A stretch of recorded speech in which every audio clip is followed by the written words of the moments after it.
Yet another one that you're forcing me into. Do I think that we can do it? God, I hope so. Come on.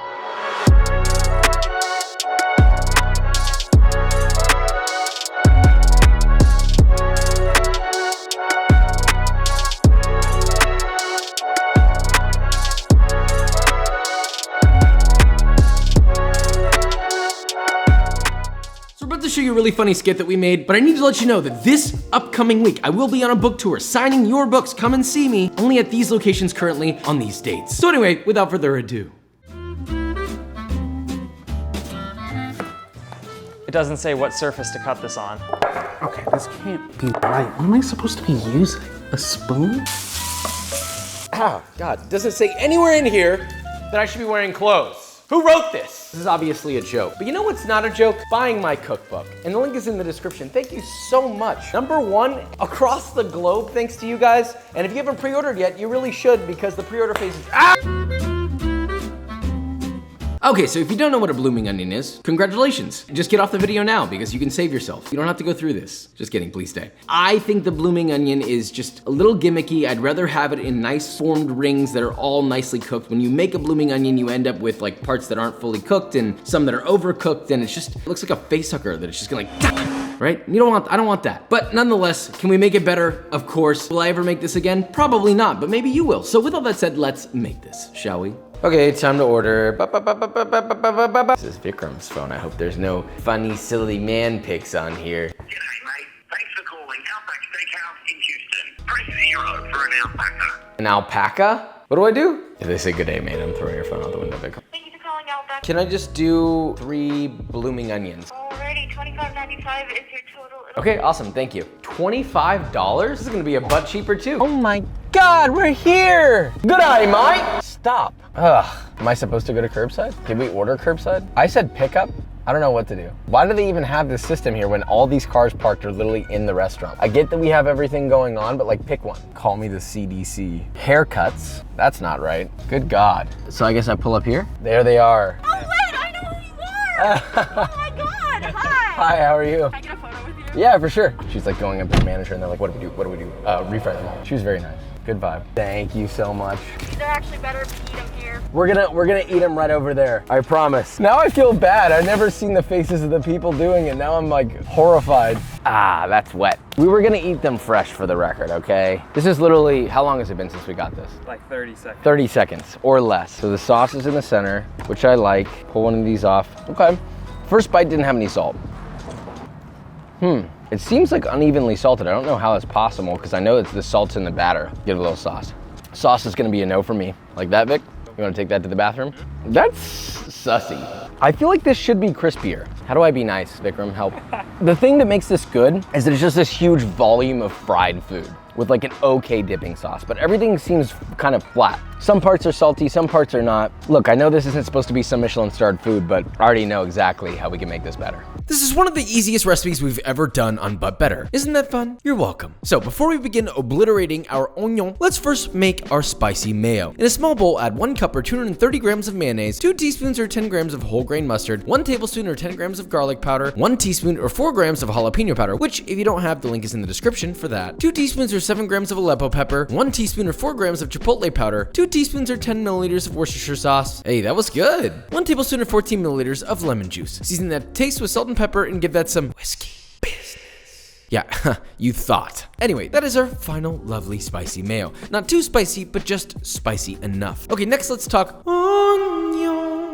You can really use any onion you want, even little baby cipollini onions, but I personally prefer sweet onions for this. Obviously, the sweetness is nice, and they just get a nice texture when they're cooked this way. You'll need 1 to 3 sweet onions, depending on how many of these you're making. I don't know what you'd call this, but to assemble, I guess. You'll start by cutting off the top, leaving the root attached, peel off all the skin and the first layer of onion, then place it cut side down, and then while leaving that root end intact, make it cut from the outside of the root all the way down like this, and repeat that in 3 more equally spaced quadrants to give you a quartered onion. Then repeat that cut in 3 more equally spaced slices in between each quadrant so that it looks like this. Once you repeat that to every quadrant, you should be left with one of these weird looking things. There is a machine that does this, fun fact. That's not really worth the money, so I guess get it if you're gonna make it a bunch. Now flip it over gently, sort of like a face hugger-esque onion. Repeat that with 1 to 2 more onions and place to the side. All right, dredge station. The first thing you'll need is a 7-quart heavy bottom pot. Fill that just a little over halfway with oil for frying and heat that bad boy to 375 Fahrenheit. Now while that's heating, we'll first make our wet dip. That's a nice term, huh? In a medium-sized bowl, crack in 2 eggs in the majority of the shell. Remove the shell because you made an oopsie.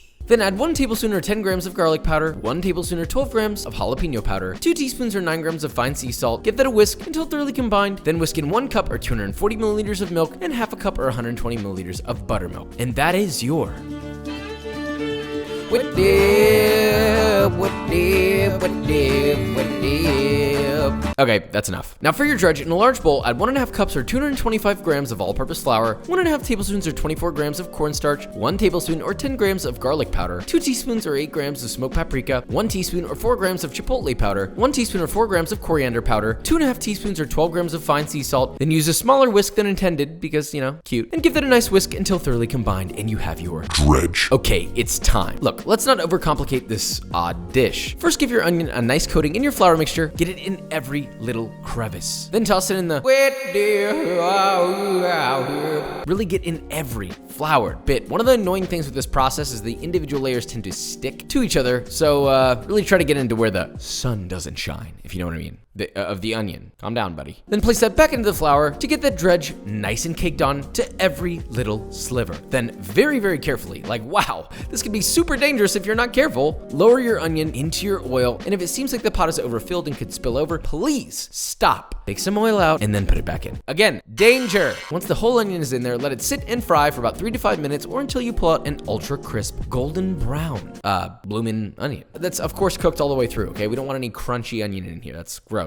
Remove it from the hot oil and let it drain a bit. Hit it with some additional salt immediately while it's still sizzling hot. Then place it in a bowl, jam a ramekin or a small pinch bowl in the center filled with spicy mayo, of course. And well, that's actually it. You can repeat this as many times as you need to for as many blooming onions as you want. Now let's see if our onion lands in the good old Outback, maybe even farther. Would you look at that? They both look similar. Mine looks a little bit lighter. I could have gone heavier on the paprika. Let's be honest, paprika primarily adds color and some flavor. The first true test that it opens and it blooms, I would say that this bloomed. Second test, I think we're at a good spot. Oh yeah. It's come to my attention that this dish just isn't really that exciting, but we've managed to find a way to make it exciting. For one, I know they're frying this in the same thing as everything else, so this tastes like all those things in one. This has a cleaner flavor, it's salted better, it's got a better crunch, there's spice, layers of flavor. Now let's get a sauce dip test.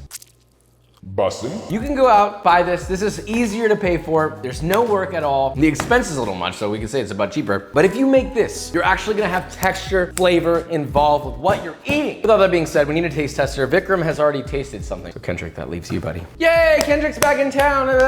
He never left town. Is this gonna be a thing where I have to hold it and put it in my mouth, or are you gonna put it in my mouth? Number 2, choo-choo. Am I guessing which one is yours, or am I saying which one I like better? I mean, you could do either or. I'm gonna say the one that I like better is the first one. That's mine, so. That's your, whoa, hey, okay. You see, I was very afraid. I was very afraid of saying which one I thought was yours. Bring people on here that don't work for us. It's like, Am I still hired after today's tasting? Yeah, no, I like the first one a lot better. The seasonings are a lot more distinct. I can't believe he thought the second one was mine for a second. No, I didn't. No, I didn't. There was a silence that scared me, and I was like, But yeah, no, that first one was way better. That first one had a lot more distinctive flavor, and the second one was also kind of soggy. My lady. Oh. Number 1. Yeah, that's 2. Oh, whoa. Oh, that second one's so much better. Oh, there's a bit of a kick. I'm assuming that's yours. Yeah, it's mine, yeah. Yeah, oh my God, that's so good. Oh. This is gonna be terrible for my stomach. Yeah, he's been pooping a lot lately. That was awesome. Thank you. You're welcome. Long story short, this is a mindless food. It's a finger food. It's not always about like the greatest eating experience of all time, but why not elevate it in the first place? That's what Butt Better is all about. And it's cheaper. This is basically a butt cheaper too. You wanna know what else looks like a borderline horror novel-esque onion? B-roll.